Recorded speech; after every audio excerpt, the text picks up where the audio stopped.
poinnya. Jadi hari ini kita akan mengulas materi bab 1. Budi ingin mengulas lagi agar kalian semakin paham gitu ya. Sebentar.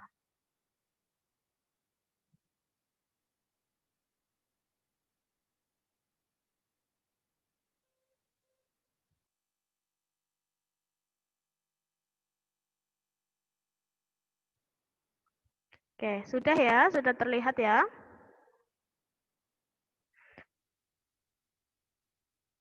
Kalian kemarin sudah belajar tentang ini, apa namanya? Materi hari ini adalah tentang mengenal negara ASEAN.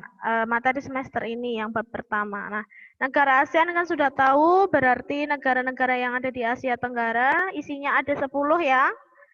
10, coba disebutkan. 10 itu apa saja? Disebutkan mana saja negara ASEAN. Mic-nya jangan dimatikan. Negara ASEAN 10.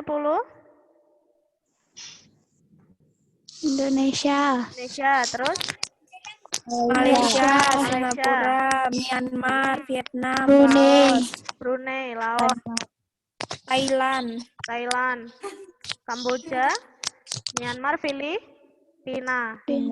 Gitu ya. Kemudian yang paling penting adalah pendirinya. Pendirinya kemarin sudah bisa semua, alhamdulillah. Jadi Budiah tidak ulas terlalu banyak. Yang Budiah ulas adalah bentuk geografisnya ya. Bentuk geografis. Letak astronomis ini 93 derajat bujur timur sampai 141 bujur timur dan 28 derajat lintang utara sampai 11 derajat lintang utara. Negara yang paling utara adalah Myanmar. Negara yang paling selatan adalah Indonesia.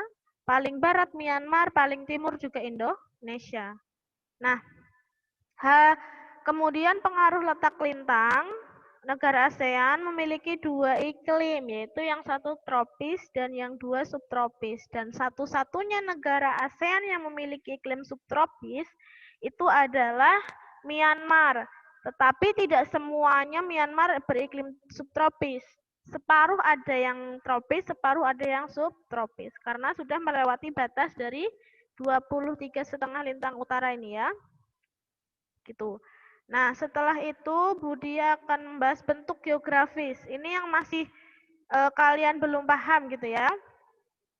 Bentuk geografis ASEAN itu ada, bentuk geografis wilayah negara itu ada 4. Yang pertama adalah kompak ya. Berbentuk lingkaran, hampir berbentuk lingkaran. Yang kedua elongated. Kemudian yang ketiga protruded, yang keempat fragmented. Ini kalian pahami karena ini sering sekali keluar gitu ya. Kita lihat ya. Kompak contohnya adalah Kamboja, Singapura ini. Kamboja hampir seperti lingkaran, Singapura juga ya, hampir seperti lingkaran. Ini ya. Kemudian elongated itu yang panjang. Yang panjang, memanjang begini berarti Vietnam dan Laos. Kemudian kalau protruded adalah gabungan dari yang lebar dan yang memanjang. Myanmar contohnya dan yang memanjang. Thailand juga ini ada yang lebar dan ada yang memanjang. Nah, kalau yang terpisah-pisah itu adalah fragmented atau kepulauan. Nih seperti Indonesia dan Filipina ya. Filipina terpisah-pisah di sini ada, yang kecil-kecil ada. Jadi coba ulangi ya, disebutkan. Compact, elongated, protruded, fragmented. Gitu ya. Itu adalah bentuk geografis negara ASEAN. Bentuknya, bentuk wilayahnya. Itu ini sudah untuk pengetahuan umum ini insya Allah bisa. Nah, ini yang kemarin masih kurang. Kerjasama antar negara ASEAN. Jadi, kerjasama itu didorong oleh, dipengaruhi oleh 2 faktor. Yang pertama faktor pendorong dan yang kedua faktor penghambat. Kalau faktor pendorong itu kesamaan dan perbedaan sumber daya alam, yang kedua kesamaan dan perbedaan kondisi geografis. Dan yang kedua faktor penghambat itu adanya perbedaan ideologi, kemudian konflik dan peperangan, kebijakan protektif, dan perbedaan kepentingan tiap negara. Ini alhamdulillah sudah lumayan baik, tapi beberapa masih ada yang salah kemarin gitu ya. Diingat-ingat lagi gitu. Nah, contoh kerjasamanya di bidang sosial budaya ada, politik ada, ekonomi ada, pendidikan ada. Coba, kalau Budia bilang kerjasama SEA Games, Pekan Olahraga ASEAN atau SEA Games, itu berarti kerjasama di bidang apa?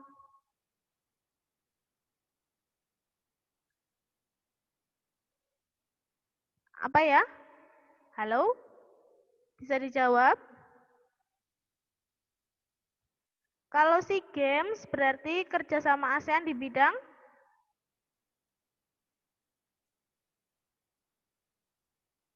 apa yo? Olahraga. Enggak, ini dari ini loh. Olahraga. Ya, olahraga itu masuk yang mana? Sosial budaya, politik, ekonomi, apa pendidikan? Sosial, Bu. Nah, sosial ya. Kemudian kalau misalkan masyarakat ekonomi ASEAN, berarti yang mana? Bentuk kerjasama yang mana?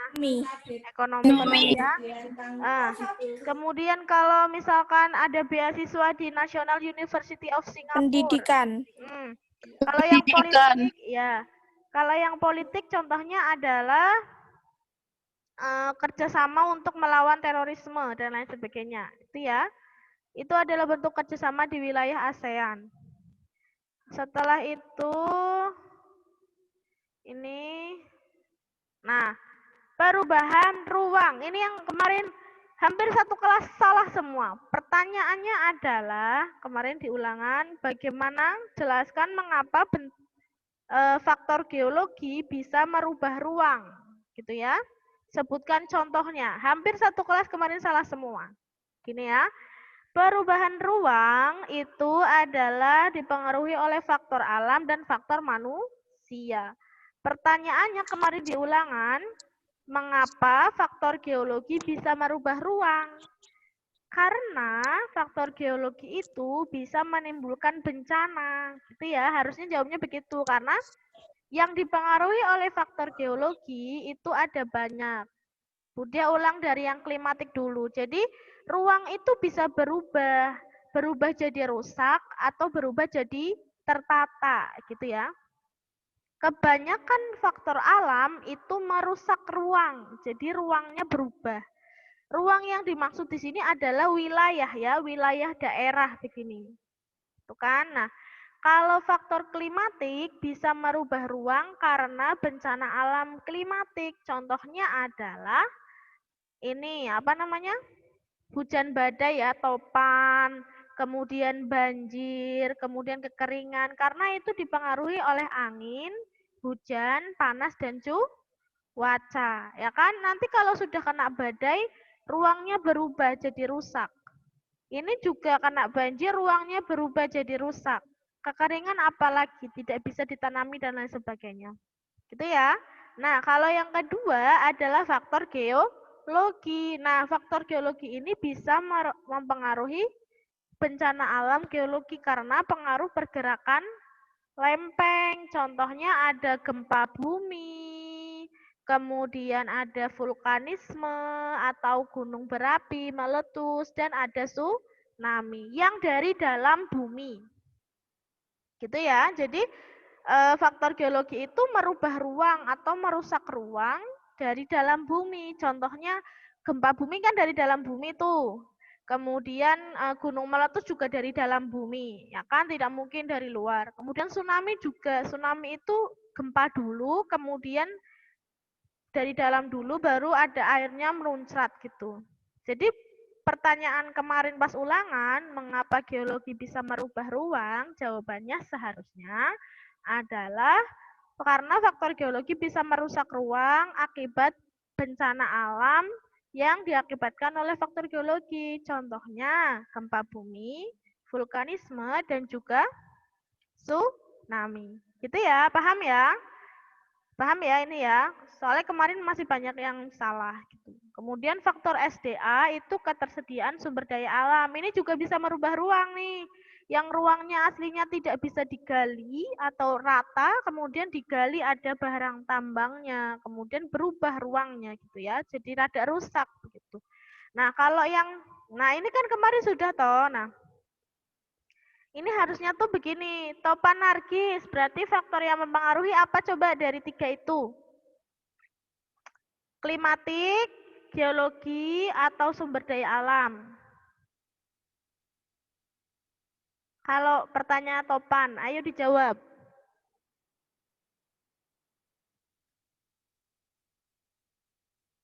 Kalau topan berarti klimatik, geologi, atau sumber daya alam?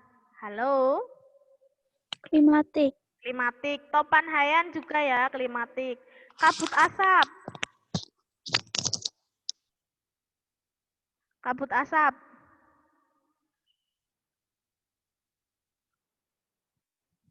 Geologi. Kabut asap dari dalam apa dari luar?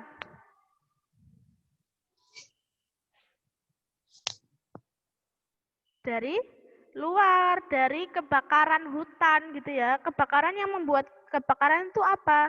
Yang membuat kebakaran itu kekeringan karena cuacanya panas sekali. Ada api sedikit langsung kebakaran. Jadi kalau kabut asap adalah klimatik. Kalau keletusan Krakatau, geologi atau klimatik? Ayo dijawab. Dimut kabeh. Kalau letusan Krakatau apa? Geologi, Bu. Geologi. Banjir?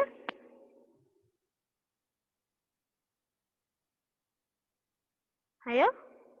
Banjir? Geologi atau klimatik? Klimatik.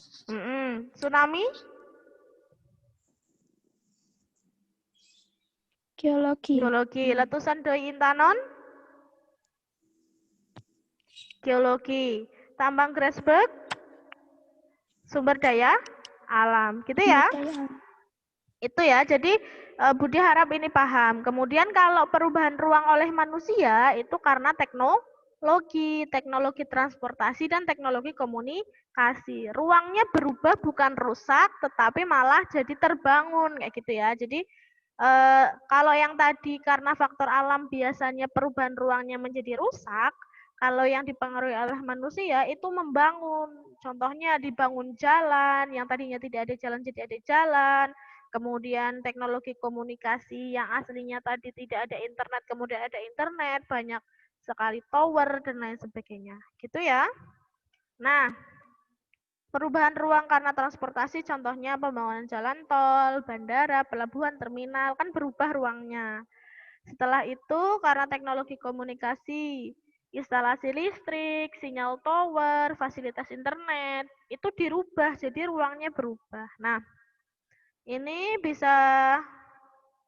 Nah, yang terakhir adalah konversi lahan. Jadi kemarin konversi lahan kamu masih banyak yang salah juga. Jadi perubahan konversi lahan adalah perubahan alih fungsi lahan atau tanah menjadi fungsi yang lain. Nah, di negara ASEAN umumnya konversi lahan terjadi di lahan pertanian yang berubah menjadi lahan industri atau pemukiman. Jadi lahannya berubah gitu ya.